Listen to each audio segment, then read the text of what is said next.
exploded over a city or wherever, that explosion is going to have an impact in that local place, and it's going Power to have was that out. impact in time, and then Power come was out back for and like 12 clean up hours. the area and rebuild and so So on. I couldn't do Nuclear my weapons push-ups are not like that. at A 4 nuclear in the morning, explosion 3 in in the one morning.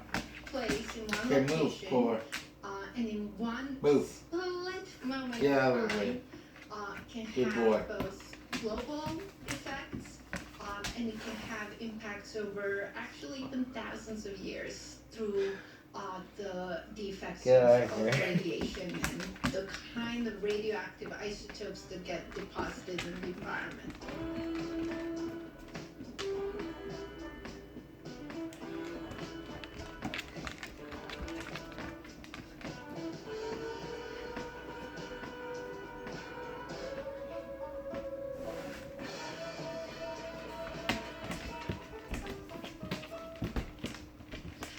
There's sort of a number of ways in which even a single nuclear weapon explosion can be incredibly dangerous and devastating, and then there are a number of impacts in which a nuclear war, in which many nuclear weapons are used, can be obviously quite clearly much more devastating.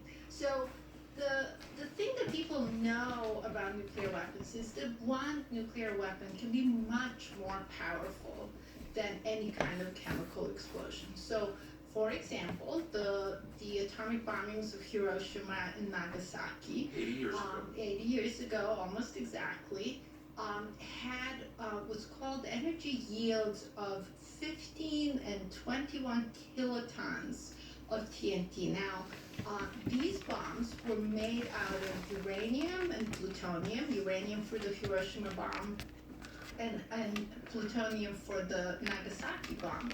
But when we describe their energy yield, we describe it in terms of the equivalent amount of chemical explosive that you would need. So that's where the 15 kilotons, 15,000 tons of TNTs, how much you would have needed of chemical explosive to produce the energy equivalent to that explosion. And that in and of itself is huge. And just to give you one kind of point of comparison, the Oklahoma City bombing, which I'm sure you remember, it was actually the first year that I was living in the United States. It was in April of 1995, and it was a devastating event. It was the equivalent of 2.5 tons of TNT. So Timothy McVeigh had filled the Ryder truck with chemical explosives, lit it up outside of a federal building, killed 168 people, including 19 children in a daycare center, and there was damage in a radius of up to, I think, 16 blocks, something of that order. So absolutely an incredible and devastating event. At the same time, that explosion was 6,000 times less energetic than the bombing of Hiroshima. So 15,000 tons of TNT versus 2.5 tons of TNT. So that just begins to give you a scale for just how powerful a single nuclear weapon can be. And then on top of it is that we now have weapons that are far more powerful than the Hiroshima and Nagasaki bombs.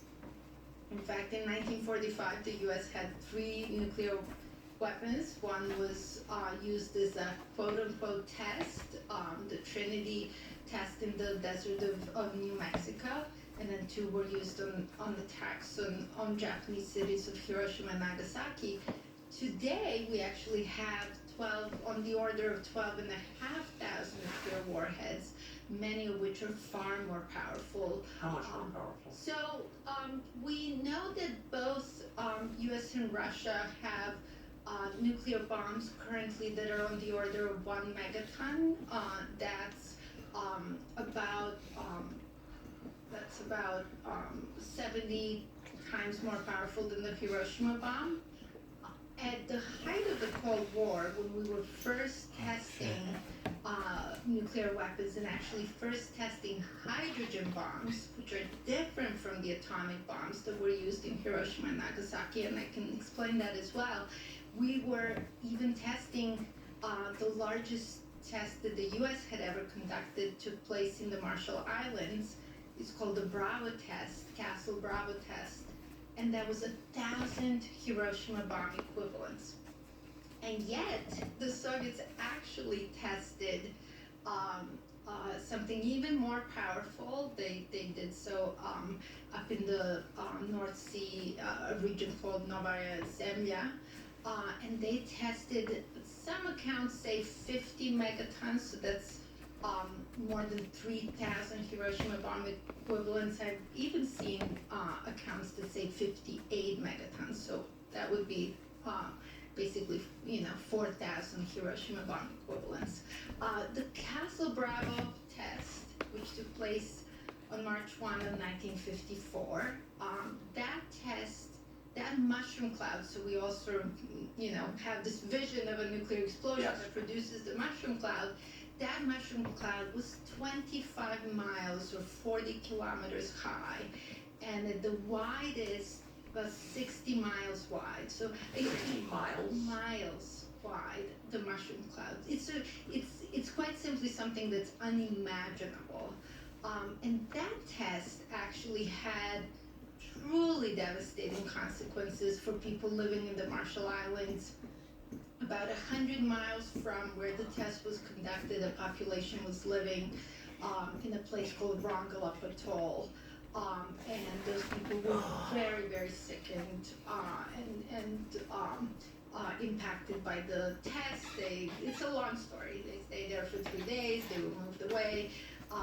But to kind of cut to the present day, and this is actually from some of the research that I've done with colleagues and students at Columbia University, currently there's still parts of the Marshall Islands where radiological contamination is very high, and that testing ended in 1958.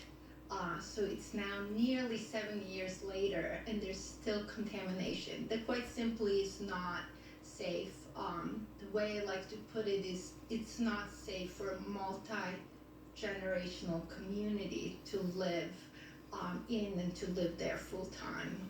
The most dangerous lies, not the ones that are shouted in your face, the most dangerous lies are the ones that whisper to you. And chief among those lies is the idea that prayer doesn't work. It doesn't matter. Oh, thoughts and prayers, they say mockingly. Actually, prayer is the single most important thing and the single most effective thing you can do ever. The push to morph America into a godless country didn't happen all at once. It was a very slow process. And the people who did it want you to fall for it through ambivalence by not even noticing. Downloading the Hallow app is the perfect way to foil that plan. It's one of the most effective things you can do to root yourself in God, to improve the life of your family and your life, here and in the hereafter. So the idea of little lies pulling you from the truth is not new. The classic C.S. Lewis book, The Screwtape Letters, puts it perfectly. And Hallow's newest prayer series encapsulates the message of that book, resisting the forces seeking to separate you from God. Embrace faith and prayer. It is literally the only way. Downloading Hallow will help. Everyone here loves it. Everyone in my family loves it. Daily conversation, actually. So there's a battle for your attention, for your heart, and ultimately for your soul. You can ignore it or you can be prepared. Hallow is the #1 Christian prayer app in the world, and that is a well-deserved accolade. Download Hallow today and reclaim the power of prayer, which is the fundamental prayer in the universe. 3 months of free Hallow at hallow.com/Tucker. So what would happen if a nuclear weapon, modern nuclear weapon, detonated over Times Square? Yes, over Times Square, a 1 megaton bomb is going to have, so there's something that makes the numbers a little more complicated. You can have 2 different kinds of explosions. One can be an air burst and one can be a surface explosion. In the case of an air burst, what you actually do is you cause a lot more damage, a lot more, the shock wave is sort of stronger and the destruction of the city is much more effective. A surface burst produces more radiation and kind of more of those long-term effects. So between the two, let's just say that basically the radius of this fireball is about a mile.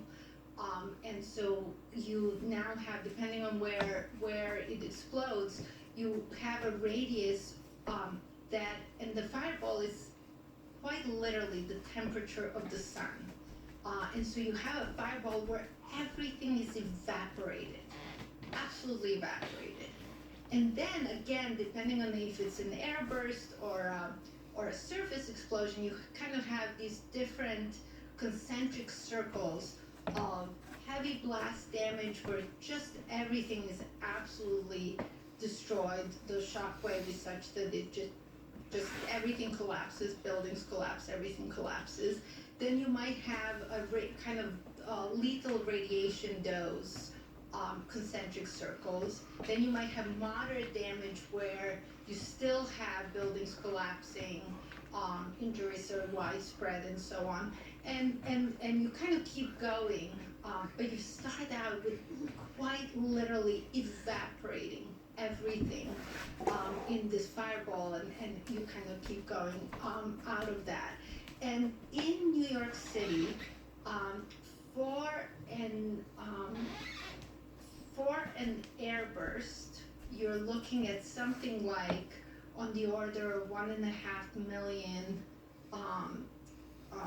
people dying and about 2 million people being very severely injured.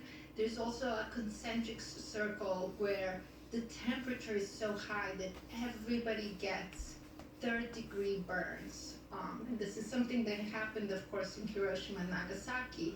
It's where it just, people's skin quite literally melts. There are kind of descriptions from survivors of the bombing of seeing people with their skin looking like it was clothing just sort of hanging over them. This is quite simply a sight of total and absolute horror and devastation. And it would destroy a U.S. city. The thing that we know, and render it uninhabitable. Render it potentially uninhabitable, for decades, hundreds of years, potentially even thousands of years. Again, it all depends on how you do it, how much, how large the weapon is, how it's detonated. But the really scary thing that we do know, and this comes from the kinds of war games that take place in Washington all the time, is that because we now live in a world with 12,500 nuclear warheads, it doesn't just end with one nuclear warhead being used on one city. We not only have all of those warheads, we also have things like intercontinental ballistic missiles, which can actually carry multiple warheads at once, deliver them all to the same target. So you might, if you wanted to attack New York City, you might explode one in Times Square, but you might explode one, on the Upper West Side, and another in Brooklyn, and another, so you could have a kind of a constellation of explosions. The war games in Washington suggest that 100% of the time, one nuclear weapons explosion, regardless of how it starts, an accident, a miscalculation, a deliberate use, it all ends in a full-blown nuclear war. And part of the reason why it all ends in a full-blown nuclear war is that the kinds of structures we've built, the kinds of policies that we have on this, are such that you pretty much just follow the protocol, and the protocol is that you attack. If the United States has something called launch on warning, and that means that if we think we're being attacked, even though we haven't absorbed an attack, even though we haven't actually, seen that a warhead has exploded in one of our cities, we launch an attack, and these decisions are made in a matter of minutes. This is described really kind of with amazing clarity in the book by Annie Jacobson, Nuclear War Scenario, where she describes exactly minute by minute how nuclear war starts, and can start, and then what happens for the next 72 minutes, and then sort of these long-term consequences of nuclear war, and I can talk about some of them. Unlock your next adventure. Enter for a chance to win at portablepogo.ca. In theaters now. I needed cash fast. I filled out a quick application, got approved, and walked out with money. It was that simple. Time-wise, speakers will attach to your truck. Now, they're portable and water resistant, which is good because sometimes clumsy friends drop them into rivers. Toyota Tacoma, your invitation to keep the music going. Meet Endy Petite, the new kids collection from Endy. The same Endy comfort you know and trust. Cozy and colorful styles they'll love. Supporting every dream along the way. Sleep better, shine brighter with Petite. So 72 minutes, the entire war, that's the duration of the war. That's the duration of a war between the United States and Russia. In Annie's book, the scenario is that basically the U.S. gets attacked by a kind of lone warhead coming from North Korea, attacking Washington, D.C. That's an intercontinental ballistic missile, which we detect within seconds of the launch. And then there's a second, in her scenario, there's a second warhead being exploded, launched from a submarine in the Pacific and exploding in Diablo Canyon, which is a nuclear power plant in Southern California. And in that, in that scenario, the U.S. then responds to knows it's being attacked by North Korea. In a matter of minutes, makes a decision to attack North Korea. I think the response is something like 82 nuclear warheads. But the route that the warheads take from our ICBM silos in the Midwest, in the Dakotas and so on, the route goes over Russia.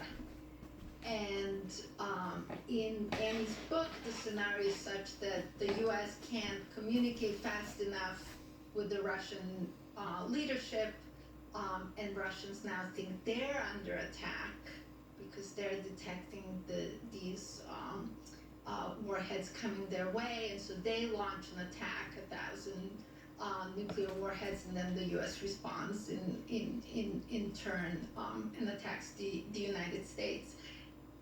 And these kinds of sort of estimates of what would happen, the number of casualties, people who would die, and so on, in a U.S.-Russia full-blown nuclear war. The current estimate, and this is based on slightly more than 1,000 warheads from each direction, and it's equivalent to about 1/3 of the current arsenals. The number of casualties from the moment of the explosions is on the order of 360 million people. And that's nothing but the deaths from, you were either incinerated or, your body was broken into who knows how many pieces by the shock wave. That's not even including deaths from radiation, which would occur over some period of time, of course, very intensely in the immediate aftermath, but then also over time. And then there is the business of what such a nuclear war would actually do to the environment of the planet. And there, it's not just about local effects. Now we get into the global effect. So back to my initial assertion that nuclear weapons sort of defy rules of time and space, the The time aspect is these radiation impacts that can really the radiation contamination that can last for decades, hundreds, even thousands of years for certain radioactive isotopes. The spatial aspect is that of course there is a local impact of the nuclear explosion, but in the case of a nuclear war, the impact becomes global. And there are at least two different ways in which this happens. One way is called nuclear winter. I can explain what that is. And the other is ozone layer destruction. And these are actually things that we've known about both of them for a long time, although I will say that more recently we've had much better simulations, just much more computer power, much more sort of ability to really figure out what that would look like. So let's start in order. What's nuclear winter? So nuclear winter is the idea that following a nuclear war, there would be such widespread fires everywhere that would burn things like everything that's in the city and produce so much soot that would go up into the atmosphere and block incoming sunlight. And that as a consequence of this, for a period of about, again, depends on how many warheads, what energy yields, and so on, but for a period of up to about 10 years, temperatures would drop so significantly. Some estimates for the war that I keep citing of 1/3 of US and Russian arsenals are used up. The estimate is 10 to 15 degrees Celsius. That's about 18 to 27 degrees Fahrenheit. This is a completely different planet, and those temperature drops occur very, very quickly. And so the temperature drop, what it does is it actually makes it impossible for food to grow, in particular in the northern hemisphere, in kind of our breadbasket latitudes, food just begins to stops growing, agriculture begins to fail, and people begin to starve. And the estimates there's a paper that was published in Nature Food by Alan Roebuck and Lily Gia and their colleagues at Rutgers University.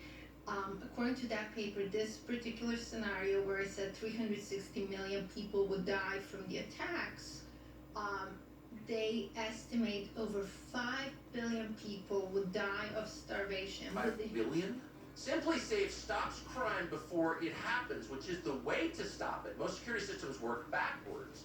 They react to a break-in. They alert the authorities once someone's already in your house. Ooh, you don't want someone in your house in the first place. You want to deter that. That's why you get Simply Safe. AI-powered cameras detect threats while they're still outside your home, and then alert real security agents before anything else happens. Those agents take action right away, confront the intruder, let them know they're being watched on camera, call the cops, sound a siren, triggering a spotlight, whatever it takes to get them out of there. That is actual security. Simply Safe's monitoring agents have your back even when you're not at home. Wait for someone to break in a home invasion. Yeah, no thanks. We trust Simply Safe. Why? Well, there are no long-term contracts or hidden fees. It's been named best home security system for 5 years running, and there's a 60-day money-back guarantee. Setup is super easy. The app is simple to use. The monitoring is reliable. Real peace of mind whether you're at home or not. And right now, you can save 50% on a Simply Safe home security system at simplysafe.com/Tucker. Simply Safe, SIMPLI, safe.com/Tucker. There is no safe like Simply Safe. Over 5 billion within 2 years of a nuclear war from starvation all around the planet. And here's a kicker, actually. The number is actually really more than 6 billion because when they wrote the paper, they based all of their calculations, simulations, modeling on a worldwide population of 7 billion.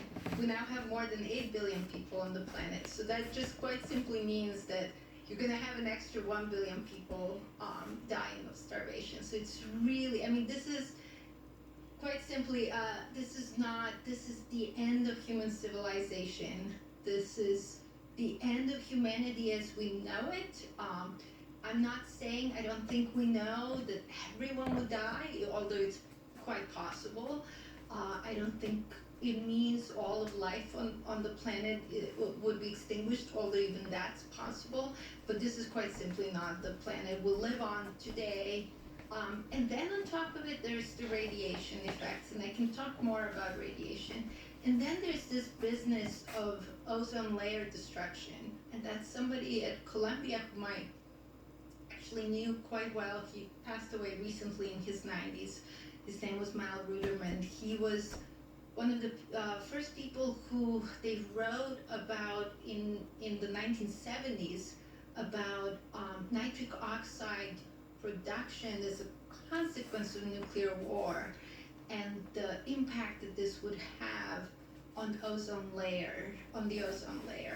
And Reminds me of that commercial those, where that you kind gotta of research has put been done money in a also more thing recently and with the then new you take models, the, you can simulations, breathe the and so mask. on. Those But what's in the estimates, tank is like a bunch of suggest frogs that the that war are scenario breathing I for you. keep mentioning between US and Russia would result in 70% ozone layer destruction. This is not a place where you go out to sunbathe. This is a place in which UV radiation is incredibly dangerous, not just to people, but it would also impact agricultural production because it would impact plants. So again, this would be another hit on sort of food supplies. But all of this is just so horrific. This idea that we would ever conduct something like nuclear war. I mean, Reagan and Gorbachev said in 1986, nuclear war cannot be won and must never be fought. Khrushchev said in the 1960s that the survivors would envy the dead, and yet here we are, 80 years into the nuclear age, still I would say in many ways, playing nuclear roulette with I've noticed. Ever more recklessly, especially in the last 3 years. Let me ask you a couple of questions just to tie up what you just said. You said in the simulation, the theoretical account that Amy Jacobson wrote about in her book, very influential book, Diablo Canyon nuclear site in California is hit with a nuclear weapon. What is the effect of a nuclear power plant getting hit by a nuclear weapon? That one is really, really devastating. I hadn't actually, I think with the war in Ukraine, we had sort of gotten a sense, right, that a nuclear power plant presents this very kind of special type of threat in war zones. And this was, the war in Ukraine was actually quite simply the first war where we had active fighting in a country, active military conflict, violent conflict in a country that had nuclear power plants. That just had not been the case previously. And there are a whole lot of things you could say about nuclear power and potential dangers, threats, and so on. But in the case of a conflict, a nuclear power plant can become a weapon in and of itself. Of course. So I read the book a while back. So But is it possible you could get an exponential effect? Absolutely. No. This is now a radiation. So now people are dying all over the western United States from the absolutely enormous amount of radioactivity that is spread, right? So you hit the nuclear power plant,